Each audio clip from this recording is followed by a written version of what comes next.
रामाय रामभद्राय रामचन्द्राय वेधसे रघुनाथाय नाथाय सीतायाः पतये नमः।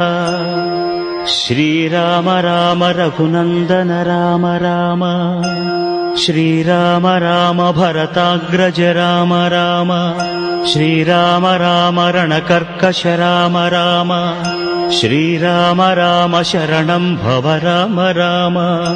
श्रीरामचन्द्र चरणौ मनसा स्मरामि श्रीरामचन्द्र चरणौ वचसा गृह्णामि श्रीरामचन्द्र चरणौ शिरसा नमामि श्रीरामचन्द्र चरणौ शरणं प्रपद्ये।